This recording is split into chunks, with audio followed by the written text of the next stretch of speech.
Yangoji chime. Sagala bya simpase. Banange batulumbye twebase. Ababanda tebebaka. Amaje tegebaka bagawamba. Sagala bibose byo. Balumbye ali yeninga yebase. Ababanda tebebaka. Omubanda omutufu teyebaka. Mafia teyebaka. Amaje tegebaka. Bwegebaka bagawamba. Kati ebyokwekweka mu siringi. Banange. Luno olutalo temuli kwebaka. Mbo alien yabaddemu ne yekweka mu alien yabaddemu. Sagala ate njagala tu okuleka government ene ngekyuserwa jjo kwatibwako. Era bw'oba oyagala okukimanya genda omuwaabiro mu reporting. Olabo baba namukwatako. Kyekiri kyenkugambye nti waliwo byotajja kusobola kulwana. Olwo tojja dduwangula luleke. Nkubuulidde olw'amayanja family golooza lwaki batambula beewaana. Gwe simanyi olowooza bibeyita b'amayanja family. Simanyi oba olowooza byaffe bya swaga.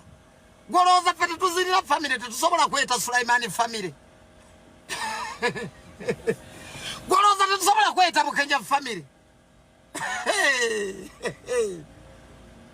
Bakubuulira mayanja family golooza bakyogeza busiru. Genda bw'oba wakana genda Juba. Obuze mayanja family mu Basudani. Bagimanyi. Golooza beyita mayanja family obayita basiru. Balumbagano obawulire. Ng'ogyeko by'ogamba nti bayimbi. Mweno gavumenti balinamu. Mweno gavumenti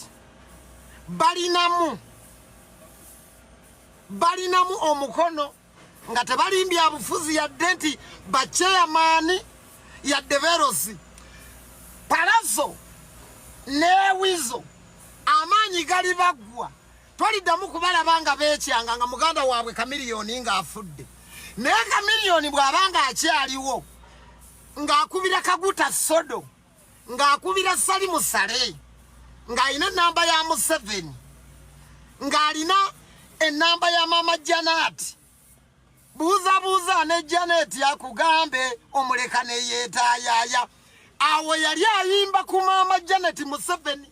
Era oluyimba lwa Kamiliyoni Mama Janet Museveni lwasinga okwagala. Fogabbi. Kamiliyoni bw'alifa Palazzo n'ewizo bajja genda ku Bulaaya naye Kamiliyoni oyo ng'akyaliwo. Ng'omuyaye va mu lutalo. Kati aliens babadde bakubisa mu Palazzo obwongo okuva omuzanyo guno bwe gwatandika paka olunaku lwaleero. Alien skin is still winning. It is even going to win more. Kuba Palazzo amazizaawo, trust me. Palazzo alina emisango giri ku kamera. Era lawyer yenna lawyer omugezi yenna lawyer omugezi atunula bwati agamba bannange emisango waliwo omusango gwayita criminal trespassing. Ebikomera ebyo mwiraba bye muyitako eby'abantu lekya neighbor tokkirizibwa okukiyingira okujjako ng'olina ebbaluwa eva mu kkooti oba nga nannyini yakuwadde olukusa okuyingira. N'abantu babazze okukima n'ab'amateeka babazze okukima bagamba mulina warrant entwala. Lukumi Uganda abantu abasinga amateeka naye when the law etteeka lyo ligezi etteeka lirina we likulindira naye nkugambye nti etteeka ekirifuula nti ly'amaanyi okuba nti abantu balitya olunaku lubalekerawo okutya etteeka bwe liruuzinga amaanyi gaalyo ate abo abalina amaanyi bakozesa amateeka okugezaako okuleeta kye bayita civil order. Okuleeta civil order cause without civil order power loses meaning. Without civil order, power loses meaning. So the gatekeeper of power is the law.